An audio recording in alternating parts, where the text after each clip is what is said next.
তরিকত শুনেছেন না আপনারা? কথা বলে আপনি হয়তো বলেন হুজুর আমরা ওই তরিকার লোক না, এরকম মনে হচ্ছে, মনে হয় আপনারা কি তরিকার লোক না? কি মনে হয় আপনাদের?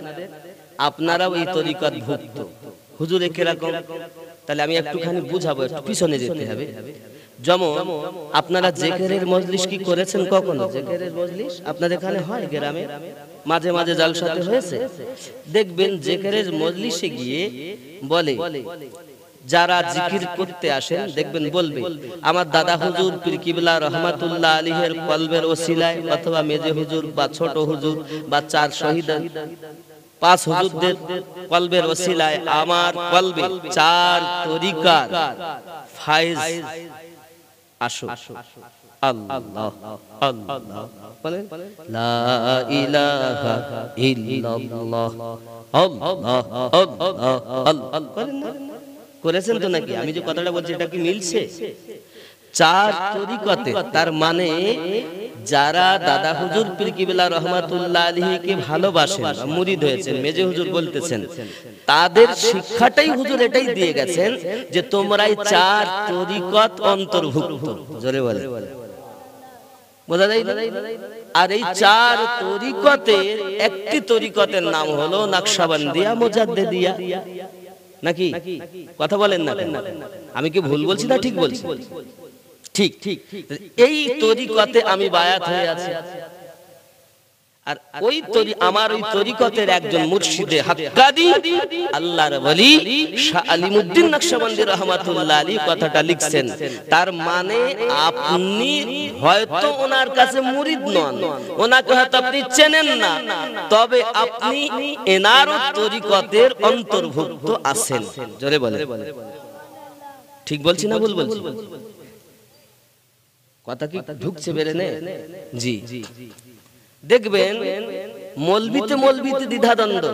আল্লাহর ওলিরা কিন্তু মনের দিক থেকে সব নবী পাওয়ার আশায় এক এক ফুল এক এক ভাবে সুগন্ধ দিয়ে মানুষকে আল্লাহ নবীওয়ালা বানিয়ে গেছেন। ঠিক কি না? বদমাইশ এই মলবির দল। আমি আমার মতে এসে আপনাকে খেলিয়ে দিলাম, আর একজন এসে খেলিয়ে দিল, বুঝলো না, সঠিকটা কেউ বুঝলো না। আর আমার বক্তব্য হলো তুমি একজনের মুরিদ হও, সমস্ত পীর ও মুর্শিদ হাক্কানিকে ভালোবাসো, এর নাম হলো তরিকত। জোরে করে, যেমন এক নবীর উম্মত সমস্ত নবীকে ভালোবাসো, তদ্রূপ এক পীরের মুরিদ সব পীরকে ভালোবাসো। এক ইমামের অনুসারী সব ইমামকে ভালোবাসি, ঠিক তদ্রূপ এক পীরের মুরিদ সব পীরকে ভালোবাসে। কথা কি বোঝা যাচ্ছে? কথা বলে আমার কথা কি বাংলা বুঝতেছেন নাকি? একটু হ্যাঁ হো না দিলে আমি কি করে বুঝবো? আব্বা আরো একটি কথা বলি, আপনি আপনার পিতাকে যত পারেন সম্মান করুন, কিন্তু আপনার পিতা ভালো আর একজনের পিতা যে খারাপ এটা আপনি কেমন করে জানেন? বরঞ্চ আপনার বিবেক বুদ্ধিতে সঠিক বিচার এটাই হওয়া উচিত, আমার পিতা ভালো, আমার গ্রামে যত মানুষ আছে তাদের বাপও ভালো, কিন্তু সবার বাপের থেকে আমার কাছে আমার বাপ আরো ভালো। কথা কি বুঝতেছেন? সবার পীর ভালো, তার মধ্যে আমার পীর আমার কাছে, কথা বলেন না, সবার পীর আমার কাছে ভালো, তার মধ্যে আমার পীর আমার কাছে আরো, জোরে বলুন না, আরো জোরে বলুন সুবহান। এর নীতি হওয়া উচিত। এটাই হলো তরিকত, এটাই হলো উলফাত, আর এটাই হলো তরিকতের বিধান। জোরে কোন সুবহানাল্লাহ। এরা তরিকত করছে, আবার সবকে বাদ দিচ্ছে। কই দাদা হুজুর তো তা করেননি, দাদা হুজুর তো সব 4 তরিকতে অনুসরণ করে চলেছে, আর আপনার ভিতরে এরকম কেন? আমারটাই ভালো আর সব খারাপ, তার মানে ও আসলে নিজে খারাপ। ঠিক নেই? আমার কথা বুঝতে রাগ হচ্ছে না তো? আমি এই জন্য বলছি একটু বোঝো, মানুষ যদি হওরে খাঁটি, মাটির সঙ্গে হওরে মাটি। খেয়াল করেন, মানুষ যদি হওরে খাঁটি, মাটির সঙ্গে রে মুর্শিদের কদম দুটি কর পথের নিশানা মনের কালি না ঘুচালে মানুষ হতে পারবি না। খেয়াল করেন বাবা, পৃথিবীর মাটিতে আমাদের এগুলো বোঝা দরকার, অনেক কথা আমি আর সব বলবো না, অল্পতেই বুঝে নেন। তাহলে আমাদের ভিতর ভালো করতে হবে, ওপরও না ভিতর ময়লা থাকবে আর ওপরে ভালো থাকবে, পরিষ্কার চকচকে কাপড় চোপড় টুপি জামা ভালো আর ভিতরে ময়লা, তার মানে মাকাল ফল। মাকাল ফল বোঝেন তো নাকি? মাকাল ফল দেখছেন না? মাকাল ফল এ হলে কি আল্লাহ নবী পাওয়া যাবে গো? নবী পেতে গেলে আপনার ওপরটাও ভালো করা দরকার, ভিতরটাও। সুবহানাল্লাহ। আব্বাজি আমার সোনা মানিকেরা, নবী সাল্লাল্লাহু আলাইহি ওয়াসাল্লাম হাদিস শরীফের মধ্যে বলেছেন আপনার কিনা জানের থেকে বেশি, এমন কি পিতামাতা থেকে বেশি, সন্তান থেকে বেশি, যত মানুষ দুনিয়াতে আছে সবার থেকে বেশি আমি নবীকে ভালোবাসো। আর আমি নবীকে যদি ভালোবাসো, আমি নবীর যদি তোমরা ইত্তেবা করো, স্বয়ং আল্লাহ পাক ওয়াজ করে বলছেন মাইয়াতির রাসূলা ফাকাদ আতা আল্লাহ, যে ব্যক্তি নবীর পায়রবি করলো সে ব্যক্তি নবীর নয়, আমি আল্লাহর ইতাআত করেছে। নবী মানলে আল্লাহ মানা হয়, কিন্তু আল্লাহ মানলে নবী মানা, নবী মানলেই আল্লাহ মানা হবে। ঠিক না ভুল? কোরআনের কথা, মাইয়াতির রাসূল ফাকাদ আল্লাহ। আরে আমার সোনা মানিকেরা, বোঝা গেল নবীকে মানলেই আল্লাহ মানা হয়। আমরা পরিষ্কার ভাবে জানি নবী যেদিকে আমরা সেদিকে। কেন মানলে আপনি সাহাবীদের সঙ্গে আপনি মিলাবেন নিজের জীবনটাও, আমিনুদ্দিনের সঙ্গে জীবন মিলাবেন না বাবা। সর্বপ্রথম জীবনটা দেখবেন সাহাবী রাসূলদের সঙ্গে মিল হচ্ছে কিনা। তাহলে আপনার আমাকে একটু পরীক্ষা করতে হবে, রিসার্চ করতে হবে। চলুন একটুখানি হাদিস দেখি আর একটুখানি আল্লাহর কোরআন শরীফ দেখি। আব্বাজি আমার 38 বছর বয়সে মুসলমান হয়েছেন যিনি, তার নাম হলো হযরত আবু বকর রাদিয়াল্লাহু তাআলা আনহু। আমার নবী থেকে 2 বছরের ছোট যিনি, নাম তার আবু বকর রাদিয়াল্লাহু তাআলা আনহু। আমার নবী জগতের বুকে বলে গিয়েছিলেন, আমার রাসূল বলেছিলেন 30 বছর দুনিয়ার জমিনে খেলাফত চলবে, 30 বছর পরে রাজতন্ত্র শুরু হয়ে যাবে। হাদিস বলছে, আমি প্রত্যেকটা ব্রেনে ঢুকাবেন, দালালি কথা নয়, দলিলি কথা। আমার নবী পাক সাল্লাল্লাহু আলাইহি ওয়াসাল্লাম ইন্তেকাল করার পরে আবু বকর রাদিয়াল্লাহু তাআলা খলিফা হলেন, 2 বছর খেলাফতি চালালেন। আব্বাজি আমার তারপরে আমিরুল মুমিনিন ওমর রাদিয়াল্লাহু তাআলা আনহু খেলাফতি করলেন। বাবা 10 বছর খেলাফতি করলেন। বাবা 2 আর 10 12 বছর হলো। উসমান জিন্নুরাইন রাদিয়াল্লাহু তাআলা আনহু খলিফা হলেন। উনি একটানা 12 বছর খেলাফতি করেছেন। তাহলে কত হলো গণেন? 2 10 12 আর একজনাই 12 বছর। কত বছর হলো? 24 বছর। কত বছর বাকি আছে? 6। 30 এর থেকে 24 বাদ দিলে কত থাকে? 6। খলিফা কয়জন গেল? 3 জন। খলিফা হলেন হযরত আলী রাদিয়াল্লাহু তাআলা আনহু।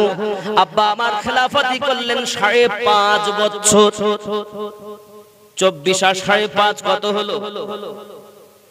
29.5। বাবা আমার হযরত আলী রাদিয়াল্লাহু তাআলা ইন্তেকালের পর 6 মাস খেলাফতি করলেন হযরত ইমাম হাসান পাক রাদিয়াল্লাহু তাআলা আনহু। জোরে বলুন বাবাজি আমার। তাহলে বোঝা গেল খলিফা কয়জন? খলিফা কয়জন? 5 জন হলো। সাহাবীদের মধ্যে শ্রেষ্ঠ 4 জন, আবু বকর, ওমর, উসমান, আলী। কিন্তু খলিফা হলেন 5 জন। যদি আপনি 4 জন খলিফা বলেন তো আমার নবী পাকের হাদিসকে অস্বীকার করা হয়, আমার নবীর বড় নানু ভাইকে অস্বীকার করা হয়। আমি আমিনউদ্দিন চ্যালেঞ্জ দিয়ে বলি, তুমি দেখো, হাদিস উঠিয়ে দেখো, যদি আর না থাকে আমাকে ধরো, আর যদি থাকে গ্রহণ করো। আমরা জানি 4 জন সাহাবী শ্রেষ্ঠ, কিন্তু খলিফা 5 জন। একজন ইমাম হাসান পাক, জোরে বললেন। উনি যখন খলিফা হলেন, আব্বা আমার এলাকায় গন্ডগোল দেখা দিল, রাজতন্ত্র। আব্বা আমার বড় গন্ডগোল হলো, সম্প্রদায়ের মধ্যে মারামারি হলো। এই সম্প্রদায়ের মধ্যে মীমাংসা করেছিলেন যিনি, তার নাম ইমাম হাসান পাক রাদিয়াল্লাহু তাআলা আনহু। কারণ খলিফা কাকে বানাতে হবে? গন্ডগোল হলো এরকম, খলিফা বানাতে হবে আমিরুল মুমিনিন হযরতে আমিরে মাবিয়া রাদিয়াল্লাহু তাআলা আনহুকে আপনার কিনা বানাতে হবে। কিন্তু বাবা আমার খলিফার যুগ চলে গেছে। রাসূল আমার বললেন 30 বছর খেলাফতি চলবে, আর 30 বছর পর খেলাফত নয়, রাজতন্ত্র হবে। আব্বা আমার 6 মাস যখন খেলাফতি করলেন, আমিরে মাবিয়া রাদিয়াল্লাহু তাআলা আনহুকে আপনার গদিতে বসানো হলো। এটা খেলাফতি নয়, এটা হলো রাজতন্ত্র। খেলাফত আছে হাসান পাকের কাছে। কোথায় কোথায়? এইটাই কি আমরা গলিয়ে ফেলি। আমিরে মাবিয়ার কাছে রাজতন্ত্র ছিল, খেলাফতি ছিল না। খেলাফতি ছিল ইমাম হাসান পাকের কাছে। জোরে কোন? শর্তনামা হয়েছিল, শর্তনামা হয়েছিল যে আমিরে মাবিয়ার পরে পরে ইমাম হাসান পাককে খেলাফতি দেওয়া হবে। উনি পুনরায় গদিতে আসবেন এই শর্তের উপরে। কিন্তু বাবা দিন যায় রাত আসে, যখন আমিরে মাবিয়ার বয়স হলো, দুনিয়া থেকে বিদায় নিল, তার বেটা ইয়াজিদ গদিতে বসে গেল, রাজতন্ত্র চলতে লাগলো। কিন্তু খেলাফতি কোথায়? হাসান পাকের কাছে। দেয়নি তারা। ওখানেও তারা রাজতন্ত্র করতে লাগলো, ওখানেও মুরিদ হতে লাগলো, দীক্ষা নিতে লাগলো। পয়সা আছে, টাকা আছে, জোর আছে। ইমাম হাসান পাকের কাছে অত্যাচার, বায়াত নামা পাঠানো হলো, ওরাও বায়াত করে, এখানেও বায়াত হয়। আমরাও যখন মুরিদ হই, হন না? মুরিদ আছেন নাকি এখানে? মেজো হুজুর, ছোট হুজুর, দাদা হুজুর, কেউ বা বসিরহাট হুজুর, কেউ বা বসিরহাট হুজুর খলিফা পানি গোবরা হুজুরের কাছে অনেকে আছে।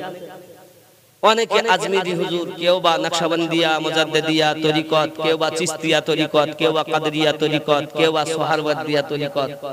মুরিদ অসুবিধা নেই, 4টি হক। সুবহানাল্লাহ। বাবা এখন রইল খেলাফতি তো হাসান পাকের কাছে, রাজতন্ত্র আমিরে মাবিয়া। আমিরে মাবিয়ার বেটাও ইয়াজিদ এই করতে লাগলো। চলেন এই খেলাফত এখানে, রাজতন্ত্র এখানে থাক। আমি যে কথা বলতে গিয়েছিলাম যে আমাদের জীবনটা সাহাবীদের সঙ্গে মিলাতে হবে, মনে আছে নি? হযরত আবু বকর রাদিয়াল্লাহু তাআলা আনহু আপনার 38 বছরে কলেমা পড়ে ঈমান আনলেন যখন। কিভাবে বাবা আমার ঘটনা অতি লম্বা, ছোট্ট করে বলি। উনি যখন সিরিয়ার মাটিতে আপনার ব্যবসায় গেছেন, ব্যবসায় যাওয়ার পরে একটি স্বপ্ন দেখতেছেন, আকাশের চন্দ্র তার বুকের উপরে চলে এসেছে। জোরে বলুন। আকাশের চন্দ্র তারা হযরত আবু বকর রাদিয়াল্লাহু তাআলা বুকের উপরে এসে উঠে আপনার কিনা নেমে এসেছে। হযরত আবু বকর রাদিয়াল্লাহু তাআলা ছুটলেন একজন স্বপ্নের তাবির করনেওয়ালার কাছে, গিয়ে বলতেছেন, ভাইজান আপনি শুনেছি স্বপ্নের মানে করেন, বলুন। আমি রাতের বেলাতে একটি স্বপ্ন দেখেছি, এই স্বপ্নের মানেটা কি হবে? উনি বলছেন স্বপ্নের মানে হবে এই। তোমার বাড়ি কোথায়? প্রথমেই যেই স্বপ্ন বলেছেন তো বলছেন বাড়ি কোথায়? তা আমার বাড়ি মক্কায়। তোমার নাম কি? আবু বকর। তাই? আহা, আচ্ছা আপনি আশ্চর্য হচ্ছেন কেন?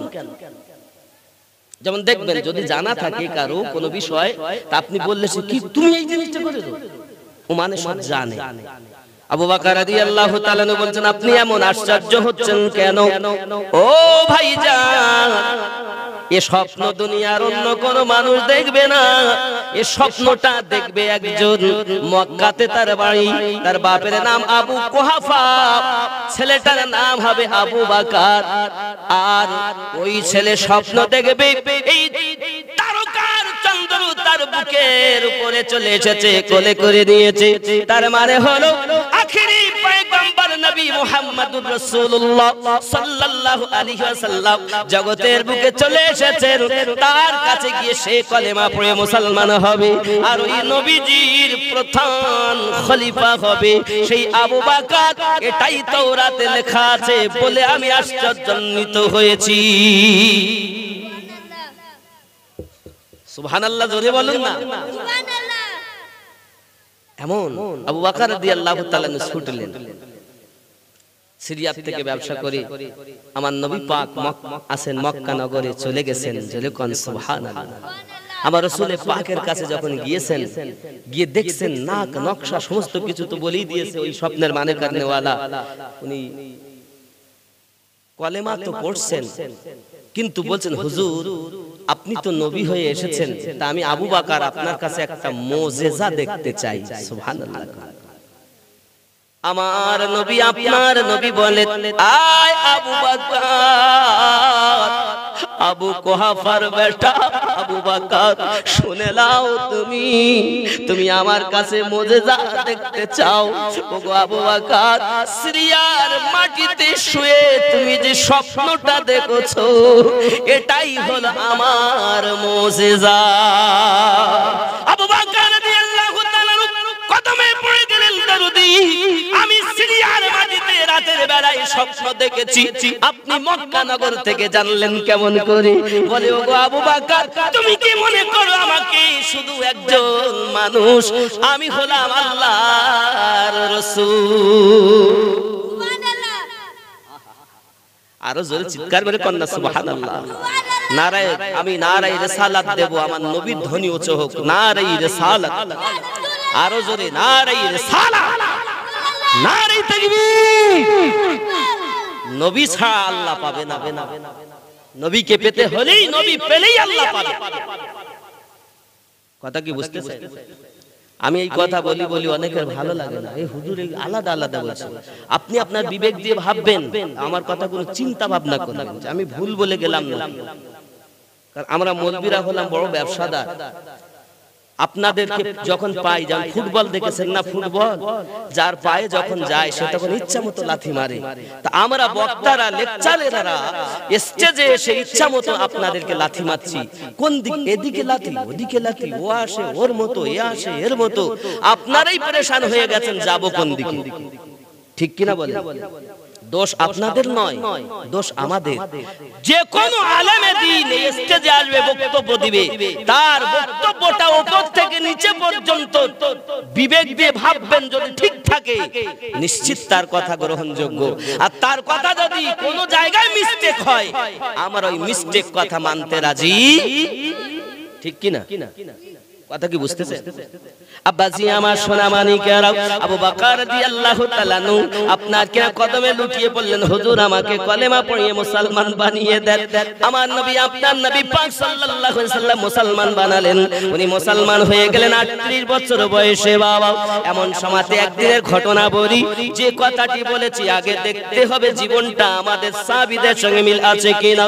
চলুন, যদি আপনি মানতে পারেন আবু বকর হবেন, না মানতে পারেন তো আবু জাহেলের দলে হবেন। চলুন আমরা একটু কোরআন থেকে রিসার্চ করি। আমার আল্লাহ পাক কোরআন শরীফে ওয়াজ করেন, কদ নারা তাকাল্লুবা ওয়াজহিকা ফিস সামাই ফালানুওয়াল্লিয়ান্নাকা কিবলাতান তারদাহা। জোরে বলুন সুবহানাল্লাহ।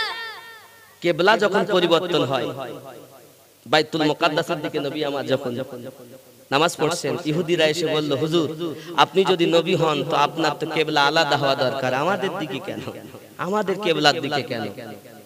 তো আমার নবী নামাজ পড়ছেন, 4 রাকাত নামাজের নিয়ত করেছেন। সুবহানাল্লাহ বলেন। কোরআন আল্লাহ ওয়াজ করছেন, নারা তাকাল্লুবা ওয়াজহিকা ফিস সামাই।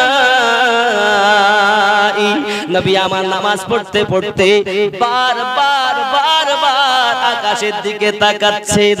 আব্বা আমার, ও ভাই জানেরা আমার, খুব ভালো করে বুঝুন, আশিকে নবী, আশিকে রাসূল, নবীর পাগলেরাও ভালো করে প্লেনের ভিতরে ঢুকান। আমার রাসূল নামাজ পড়ছেন, আকাশের দিকে তাকাচ্ছেন। আল্লাহ বলেন, হাবিব কেন বারবার তাকাচ্ছেন? আমার আল্লাহ অন্তর্যামী, আল্লাহ ইন্নাল্লাহা আলা কুল্লি শাইইন মুহিত। নিশ্চয় আল্লাহ তাআলা অন্তর্যামী। জোরে বলুন। আল্লাহ যদি অন্তর্যামী হন, আল্লাহ আবার জিজ্ঞাসা করছেন কেন? কারণ কিছু মানুষ এমন থাকবে, আল্লাহ যদি নিজের ইচ্ছাতে কিছু করে দেন, নিজের কুদরতে করেন, তো মানুষ উপযুক্ত প্রমাণ চাইবে। আমি দিলে আমি পারি, কিন্তু দিব না, কারণ ওদের কাছে প্রমাণ দেওয়া দরকার। আল্লাহ বলে, আয় আমার হাবিব, কেন আপনি বারবার আকাশের দিকে তাকাচ্ছেন?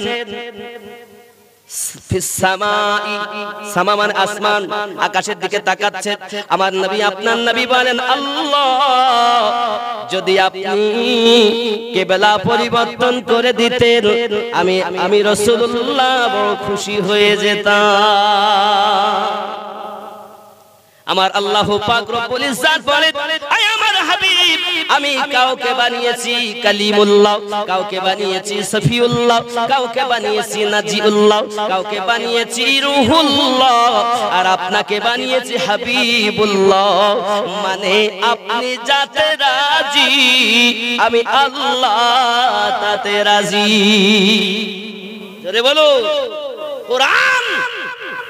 है कोई मुसलमान जिसको काट दे, যদি হাদিস বলতাম তো ওরা বলতো ওটা জাল হাদিস। তো কোরআন শরীফ কি জাল আছে? এই কথা কর না,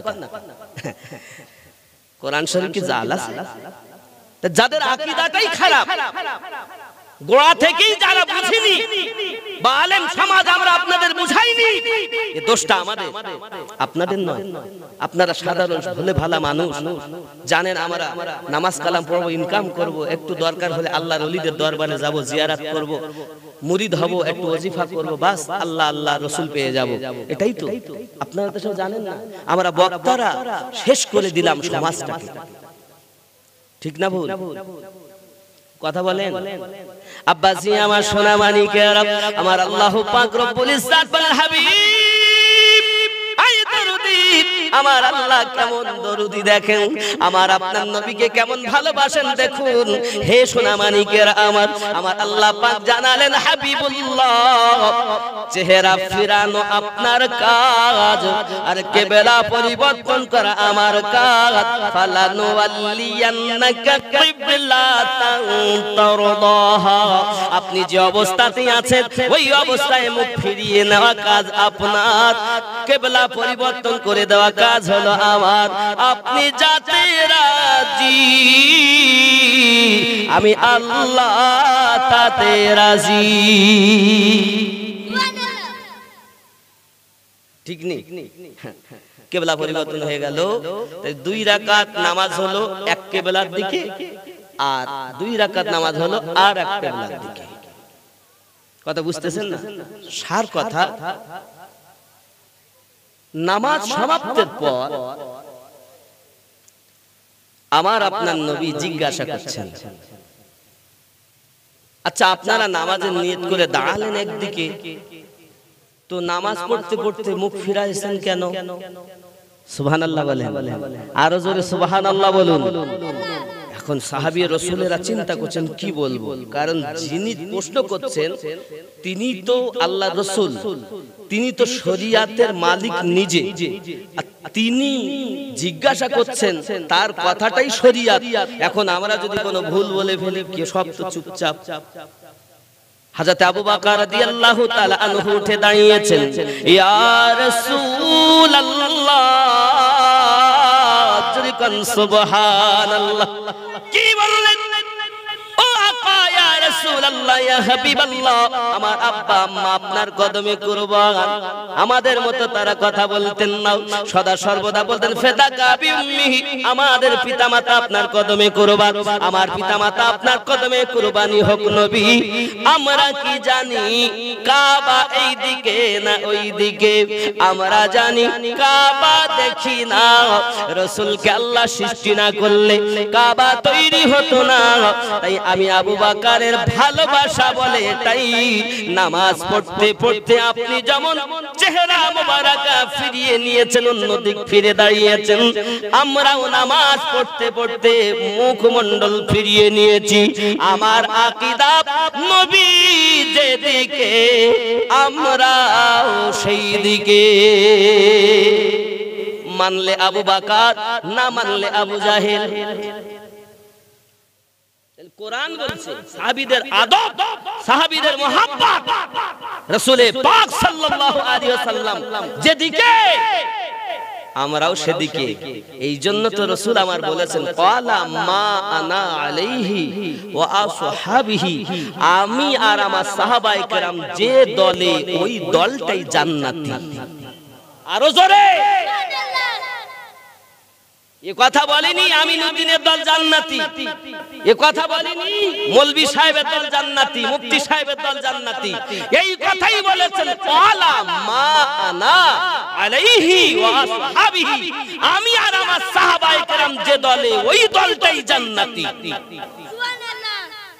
তাহলে আপনাকে আগে দেখতে হবে যে কথা সাহাবায়ে কেরামদের সঙ্গে যদি আমাদের নীতি মিল থাকে, ওই কথাটাই গ্রহণযোগ্য হবে, নইলে ওই কথা গ্রহণযোগ্য হবে।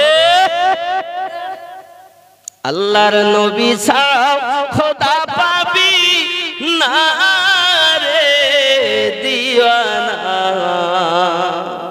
আল্লাহর নবী ছাড়া খোদা পাবি না, আল্লাহর ওলি ছাড়া নবী পাবি না রে দিওয়ানা, আল্লাহর ওলি ছাড়া নবী পাবি না। জোরে বলো সুবহানাল্লাহ। এটা আমি কি কথা ভুল বলছি? নবী পেতে গেলে ওলি আল্লাহর দরকার না? আচ্ছা, আমিনুদ্দিন কি ইসলামের আলো জ্বালিয়েছে? এ ভারতবর্ষে ইসলামের আলো কারা জ্বালিয়েছে? আল্লাহর ওলিরা। ঠিক না ভুল? ইসলাম তো আকাশ দিয়ে উড়ে আসেনি, নদীর পানিতে ভেসে আসেনি, এটা আল্লাহর ওলিদের সিনার ধন ছিল, সিনাতে করে এনে মানুষের মাঝে দিয়ে মানুষকে আল্লাহওয়ালা নবীওয়ালা করে দিয়েছে। জোরে বলুন, আরো জোরে বলুন সুবহানাল্লাহ। হুজুর সিনাতে মাল আনা যায়? হ্যাঁ গো বাবা, একটা মোবাইলে যদি এত মাল মাত্রা আনা যায়, সপ্তাহে করি তো এর মধ্যেও আনা যায়। কিভাবে মাল যাবে? এক্সান্টার শেয়ারের মাধ্যমে যাবে। জোরে বলে। যেমন আপনার মোবাইলে যদি কিছু থাকে, আমি যদি বলি ভাই আমার একটু দাও, তাহলে মোবাইল কি করবে? এক কাজ কর, মোবাইল আমাকে দিতে হবে না, তোমার কাছে থাক, তুমি শুধু শেয়ারিটা চালু করো বা এক্সান্টারটা চালু করো। তাহলে এক্সান্টার ও শেয়ার চালু করলে ওর মাল মাত্রা যাহা মোবাইলে আছে এই মোবাইলে নেওয়া যায়, যায় না বাবা? কথা বলেন না? আবার আমার কাছ থেকে ওকে দেব, ওর কাছ থেকে আমি নেব, কিসের মাধ্যমে? এক্সান্টার ও শেয়ারের মাধ্যমে। এক সুইচ টিপলে কাজ। ও আল্লাহ, তাহলে মানুষের বানানো মেশিন যদি এত কাজ করে, আর আমাদের দেহের মেশিন গুলো তো আল্লাহ বানিয়েছেন, তা আল্লাহর বানানো মেশিন কি কম কাজ করে? আসলে সুদ খেয়ে, মদ খেয়ে, সিনেমা দেখে, মিথ্যা কথা বলে, নামাজ কাজা করি, আমাদের মেশিন গুলো সব শেষ হয়ে গেছে। ঠিক না ভুল? শেয়ারই তো কাজ করে না, এক্সান্টারও কাজ করে না, ব্লুটুথও কাজ করে না, ডিসপ্লে কাজ করে না, মেমোরি কাজ করে না, নেটওয়ার্ক কাজ করে না। ভুল বলছি না ঠিক বলছি? কথা কান আপনি হয়তো বলেন হুজুর এ কিরকম কথা, আইলাম শুনিনি, তাহলে একটু যুক্তিটা পরিষ্কার করে দেই। আপনাদের এই বাগপুকুর গ্রামে বাড়ি, তাই তো বাবা? এটা তো বাগপুকুর। বাগপুকুরে আপনার বাড়ি, আপনার ছেলে দিল্লিতে আছে, আপনি মনে করছেন আমি একটু তার সাথে অনেকদিন চলে গেল, খোকা দেখা সাক্ষাৎ নাই, কথা নাই, তা একটু দেখি।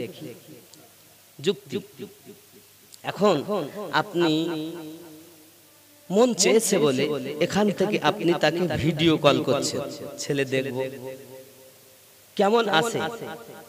ছেলে বাকপুকুরে বসে কি দেখা যায়? কথা বলে, দেখা যাবে না? যাবে না? এখান থেকে 50-60 বছর আগে আপনি পিছিয়ে যান, যদি বলতো ছেলে দিল্লি আজ আমি এখান থেকে দেখবো, তবে আসলে পাগল হয়ে গেছে, ধরি মার বলবে না? কারণ ওরা তো সব দেখিনি, আর আমরা তো চোখে দেখছি।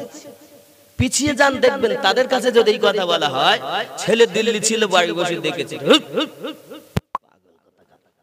যেমন আমাদের এই মাজুরিয়া টিভি আছে একটা, এর এক দাদি আছে, বয়স হলে 130 বছর, 30 না 25 কত 127 বছর, মেদিনীপুর বাড়ি। অনেক টিভি আছে আমার এই সুন্নি জাগরণ কাফেলা, ওই একটা চ্যানেল আছে এসো আমল করি ইসলামের পথে, আর একটা ওদিকে আছে, ওদিকে মানে কতটা বলবি প্রায় সব এরা সুন্নিয়াতের কাজ করুক। আমি চাই যে দুপেতে গোল আলুদেরকে তোমরা ভাইরাল করতে চেও না, সুন্নিয়াতকে করো। বক্তার বলো অভাব নেই, আগে দেখো কোন বক্তা দুপেতে, তাকে তোমরা তুলো না। গোল আলু বক্তা ভালো না, সুন্নি বক্তাদের ওয়াজ তোলো, এলাকার মানুষ সুন্নিয়াতকে বুঝবে, ওয়াহাবিয়াতকে বুঝিয়ে লাভ নেই। ঠিক না বলে? এই কথা বলে। এজন্য ছেলেগুলোকে আমি অনুরোধ করি আমার তরফ থেকে, অনেকে আমল করতে পারে, অনেকে পারে না, তবে চেষ্টা করো, চেষ্টা করো, কারণ খারাপ না হলে বলো ভালো হয় না। এই কথা বুঝতেছেন? তাহলে 127 বছর যদি তার বয়স হয়, এখন এই 127 বছর মানুষ এখনো কথা বলছে, চলে ফিরে বেড়াচ্ছে। আমি চোখে দেখে এসেছি বাবা, হয়তো মনে করছেন যে মনে হয় না না না না না না, আমি চোখে দেখে এসেছি, আমার মোবাইলে ফটোটাও আছে, তার দাদির ফটো তুলে নিয়েছে, যে এইরকম বয়সে চাইলে আমি দেখাতে পারি। যে মনে করে না না মিথ্যা কথা বলতেছে, আমি নিজে কথা বলে এসেছি এবং তার ফটোটাও তুলে এনেছি, মানে আমি বুঝানোর জন্য বলছি, এটা মনে করেন মানে হাইলাইট করতে চাচ্ছেন না। বিষয়টা হলো এই, যেখান থেকে 50-60 বছর আগেকার মানুষের কাছে কিন্তু এটা মিথ্যা বলে প্রমাণিত হয়, কিন্তু এখন আমরা যারা দেখছি বাস্তবের সঙ্গে, আমাদের কাছে সেটা মিথ্যা মিথ্যা নয়। তাহলে আমার আপনার ছেলে বাকপুকুর থেকে দিল্লিতে থাকলে দেখা যায়, কিসে দেখা যায়? মোবাইলে। আচ্ছা, মোবাইলে যদি পয়সা না থাকে তাহলে কি কল যাবে ওর কাছে, ছেলের কাছে? কথা বলেন না কেন? যাবে? কল করা সম্ভব হবে না। আবার টাকা আছে কিন্তু নেটওয়ার্ক নেই, তাহলে কি যাবে? আবার সব আছে বাবা, স্পিকার খারাপ, কল লাগাচ্ছেন তো কথা শোনা যাচ্ছে না। আবার সব ঠিক আছে, স্পিকার ভালো কিন্তু ডিসপ্লে খারাপ, ছবি দেখা যাচ্ছে না। আমি বুঝাতে চাচ্ছি সংক্ষিপ্ত এটাই, আপনার ছেলেকে যদি আপনি দেখতে চান বাকপুকুর থেকে, তাহলে আপনার মোবাইলটা কমপ্লিট থাকা দরকার, ডিসপ্লে ভালো দরকার, মেমোরি ভালো দরকার, সিম ভালো দরকার, মানে টাকা থাকা দরকার, নেটওয়ার্ক থাকা দরকার, স্পিকার ভালো থাকা দরকার, এক কথা যা মেশিন সব ভালো হলে তারপরে ওরও তো যদি টাকা না থাকে তাও। এখন আবার মিয়াদ করিতে বলতেছি শেষ, 24 দিনে ভরো, 28 দিনে ভরো, না ভরলে বলতে ইনকামিং ফেল, মানে লাগাই ঢুকে তো ঢুকতি না, ইনকামিং ফেল। তাহলে মোবাইলটা কমপ্লিট হলে তারপরে বেটা দেখা যায়, তার কথা শোনা যায়, কি অবস্থায় আছে, এগুলো বাস্তবে বাকপুকুর থেকে বিশ্বাসও হয়। তাহলে আপনি বাকপুকুর থেকে নবী দেখবেন, কি করে দেখবেন? আপনার নেটওয়ার্ক নেই, তারপর নেটওয়ার্ক আছে তো পয়সা নেই, আর পয়সা আছে তো ডিসপ্লে খারাপ, আবার যা কিছু আছে তো স্পিকার তার কাটা, তার মানে দাড়ি কাটা, নবী দেখে না, সুদ খাওয়া নবী দেখে না, মদ পান করে নবী দেখে না, মিথ্যা কথা বলে নবী দেখে না, বেনামাজি নবী দেখে না। ও বলতে চাচ্ছে না কিছু নেই, কিছু নেই, আসলে ওর ভিতর খারাপ। একটি মোবাইল কমপ্লিট না হলে যদি ব্যাটা না দেখা যায়, তো এই ভিতরের মেশিন ঠিক না হলে নবী দেখা যায় না। কথা বুঝতে পারছেন? কথা বুঝতে পারছেন নাকি? রাগ করবেন মনে হয় অনেকে। আল্লাহর নবী সব খোদা পাবি না রে দিওয়ানা, আল্লাহর নবী সব খোদা পাবি না। আগে যাও নবীর দারে গোলাম হও নত শিরে, আল্লাহর নবী দিবেন খোদার ঠিকানা রে দিওয়ানা, আল্লাহর নবী ছাড়া খোদা পাবি না। আগে যাও আল্লাহর ওলির দারে গোলাম হও নত শিরে, আল্লাহর ওলি দিবেন নবীর ঠিকানা রে দিওয়ানা, আল্লাহর ওলি ছাড়া নবী পাবি না। জোরে বলো। দুনিয়া চাই খোদাকে রাজি, দুনিয়া চাই খোদাকে রাজি, খোদা চাই নবীকে রাজি। ঠিক নি? সমস্ত নবী চাই আল্লাহ কিসে রাজি হবে, আমরাও চাই যে আল্লাহ আমার কিসে খুশি হবে সেই কাজ করো।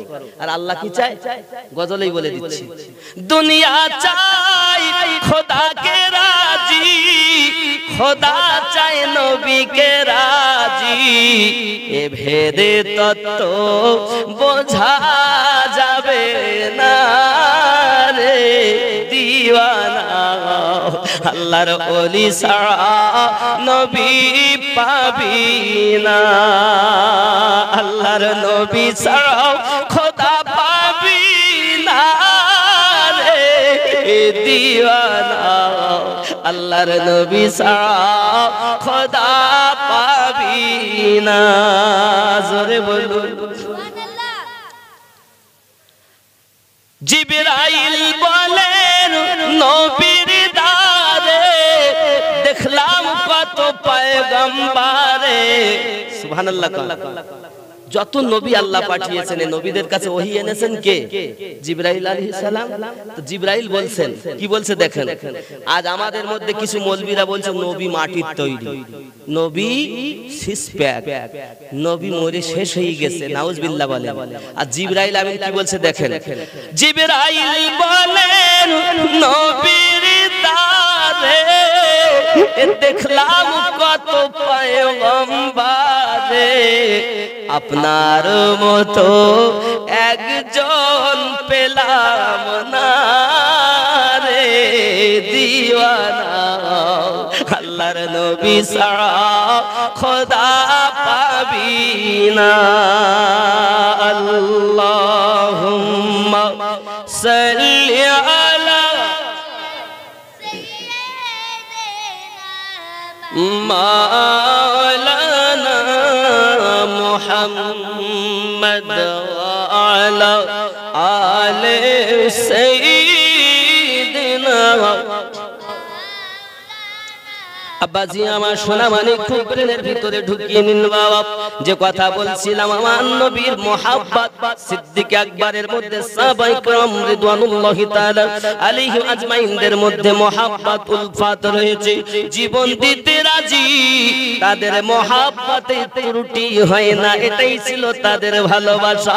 আরো জোরে বলুন সুবহানাল্লাহ।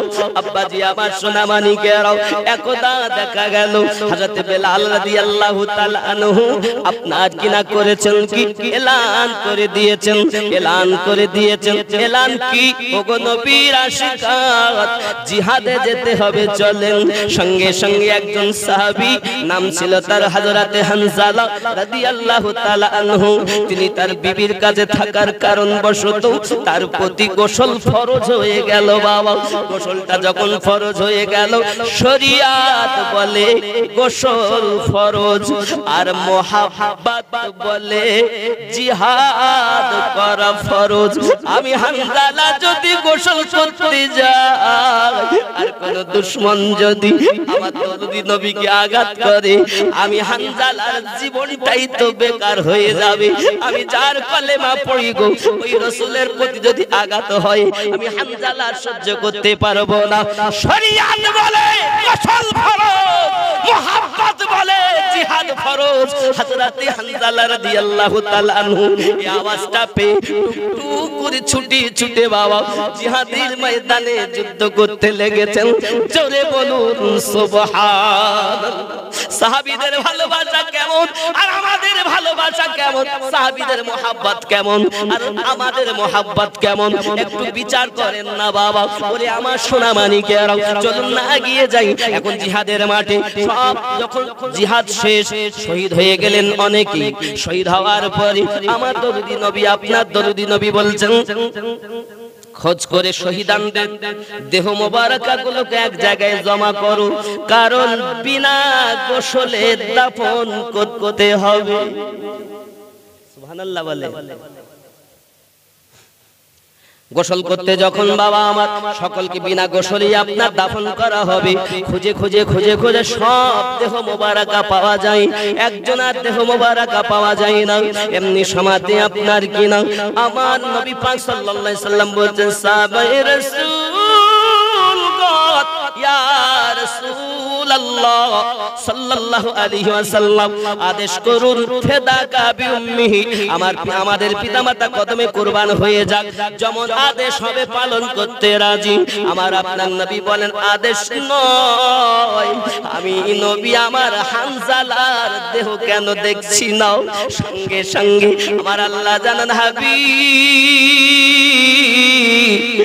আপনার বন্ধু, আপনার প্রেমিক, আপনার আশিক হযরতে হানজালা রাদিয়াল্লাহু তাআলা আনহু, তার প্রতি গোসল ফরজ ছিল। ওই অবস্থাতে সে আপনার ভালোবাসাতে শহীদ হয়ে গেছে।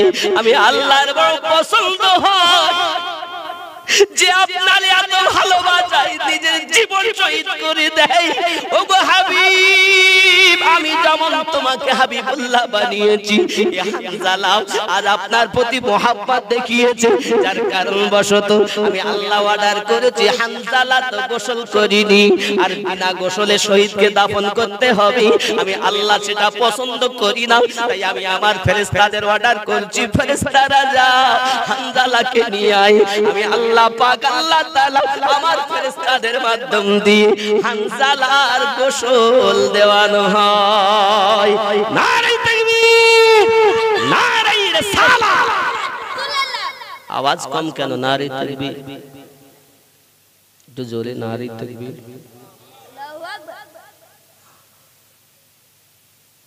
এরকম করে তো বিষয় উত্তর দিচ্ছেন না, একটু জোরে নারে তাকবীর। আর ভলিউম নেই বাবা, আপনারা তো ওলি আল্লাহর পাগল, আমরা তো নবী ওলির পাগল নাকি গো বাবা? তা আমরা তো দুর্বল হব না, আমরা তো সবসময় চাঙ্গা। মুহাব্বতে নারে তাকবীর, আরো জোরে নারে তাকবীর, নারে রিসালাত, আরো জোরে নারে রিসালাত। খুব মুহাব্বতে যত ভলিউম আছেন দিবেন নারে তাকবীর, আরো জোরে নারে তাকবীর, নারে রিসালাত। এটা হলো প্রেম, আমাদের ভালোবাসা। আমরা জীবন দিতে পারি কিন্তু ঈমানে আঘাত হতে, এজন্য লিখছেন নবীর প্রেমের পাগল যারা প্রেম খেলা খেলে, হায়রে নবীর প্রেমের পাগল যারা প্রেম খেলা খেলে, নবীর প্রেমে কুরুনি দন্ত দেয় ফেলে, এ নবীর প্রেমের পাগল যারা প্রেম খেলা খেলে। জোরে বলুন। হানজালা পাগল ছিল নবীর প্রেমে জীবন দিল, হানজালা পাগল ছিল নবীর প্রেমে জীবন দিল, গোসল করাইল তার ফেরেশতার দলে এ নবীর প্রেমের পাগল যারা প্রেম খেলা খেলে জোরে বলুন আমরা তো পাগলই না মুখে বলি নবীর পাগল আর ভিতরে সব শয়তানের পাগল তাই যদি না হইতো সুদ আমরা খাতাম আইল ঠেলতাম মা বাপকে কষ্ট দিতাম নামাজ ছেড়ে দিতাম আসলে মুখে বলতে আমরা নবীর পাগল নবীর দিওয়ানা যেমন এর আগে আমি অনেক সময় বলেছি দেখবেন বলা আছে আমরা নবীর দিওয়ানা সুদ বন্ধ হবে না আমরা নবীর দিওয়ানা মদ বন্ধ দেব না আমরা নবীর দিওয়ানা দাড়ি কাটা বন্ধ হবে না আমরা নবীর দিওয়ানা মা বাপকে ভাত দেব না আমরা নবীর দিওয়ানা আইল ঠেলা বন্ধ হবে না আমরা নবীর দিওয়ানা নামাজ পড়তে পারবো না এরকম জিনিস আছে নেই মনে হয় না সবাই নামাজ পড়ে না এখানে বেনামাজি কেউ নেই গো কিরা বলি নেই যেমন বেনামাজি নেই আপনি কি কে জানলেন আপনি মশপুকুরির লোক আমরা বাকপুকুরির লোক আপনারও পুকুর আমারও পুকুর এটা হলো ওটা মোষ মহিষ আর এটা বাঘ বাঘ পুকুর নাকি না বাঘ পুকুর কোনটা মানে বড় একটা দিককে বাঘ বলা হতো বাগানকে বাঘ বা একটা দিককে বাঘ তে বাঘ পুকুর ঠিক না তাহলে বোঝা যায় নামাজি মানে বেনামাজি কেউ নেই তবে একটি হিসাব যেটা আমার ব্রেনে লাগে দেখেন এরকম আছে কিনা কেন নেই বললাম বেনামাজি এর মধ্যে হিসাব আছে কেউ বছরে 2 বার পড়ে নামাজ ঈদ আর বকরা ঈদ কেউ সপ্তাহে একবার কেউ দৈনন্দিন 5 বার উপরন্ত তাহাজ্জুদ গুজার ইশরাক আবাবিন গুজার আছে না নাই নামাজ পড়লে তো বছরে 2 বার হলেও তো যায় বেনামাজি তার মানে মোটে পড়ে না বেনামাজ নামাজ বিহীন ও 2 বার হলেও